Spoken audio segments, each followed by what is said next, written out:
Coming up next, you're going to see an incredible stunt shot with 6 different camera angles. We sent this tape to several different TV producers, and what you're going to see next is from Life and Dare. It was a great piece. Today on Life and Dare, Dan Runting leaps his monster truck off the track and into the record books.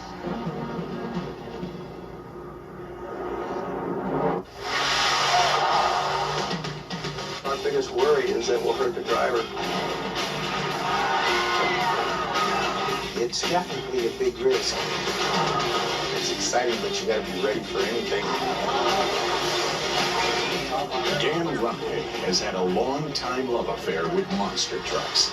His passion for these 11,000-pound giants has made him the world's top driver. Today, in Nashville, Tennessee, Dan will attempt to break the current world distance record of 144 feet by flying over a Boeing 727 jetliner. Dan has been driving the world-famous Bigfoot for more than a decade.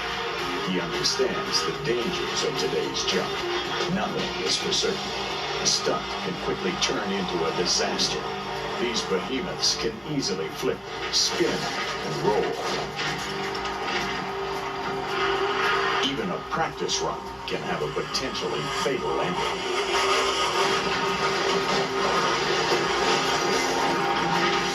Your body takes an ungodly amount of force when the truck does slam down on the ground after you put it 24 or 25 foot in the air, you know, and I'm talking off the bottom of something that's 10 foot high, measuring from the bottom of the tires. There's always a chance of getting hurt.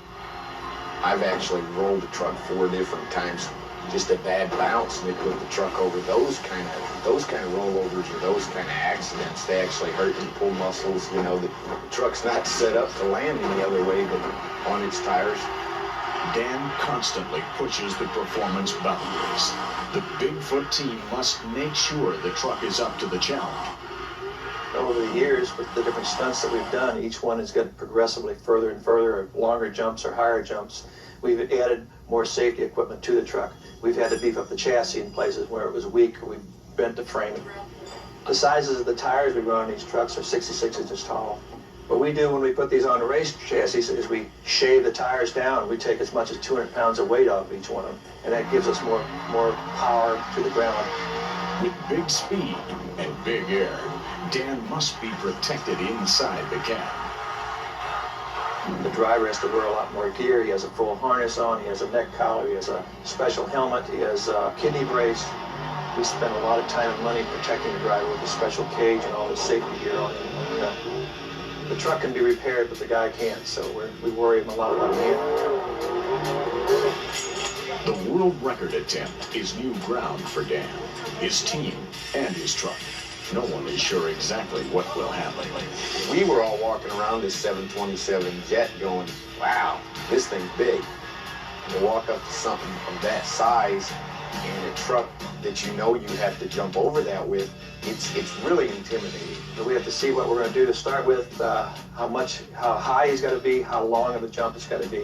Then we calculate the speed that he's got to go and the angle of the ramp. It doesn't take very much error for a major stunt like this to go disastrously wrong. The most critical thing would be loss of power. It's a mechanical device. I mean, it can fail, and if it fails at the worst possible time, then the worst thing is he flies his truck into the side of the jet.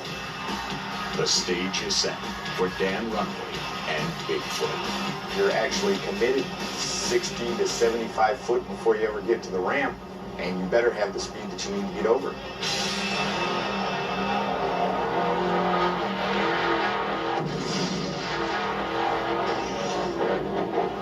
Bigfoot slams to the ground. It nearly flips before Dan can regain control. The jump is a success. Truck and driver appear unharmed. I guess it really doesn't hit you until you walk away from it, just because of how exciting it was and what happened, and to see 35,000 people react to something nobody's ever seen before. Rough. Hey, run, bro. Run. As I was passing over the airplane, it was actually the first time I had an opportunity to figure out how high the truck was, or actually where the tail section was in comparison to where I was. And at that point, the truck was still climbing out. I mean, and I had never been that high in the truck before, so it was really intimidating. In a matter of seconds, the truck started nosing over, and when it did start nosing over, you have to start concentrating on your landing, so it's just something that you have to be ready for and be prepared for. When he was dialed in and going down the track, he didn't even see the plane, but I guarantee you that plane was huge in the minds of all of us who were there for that stunt.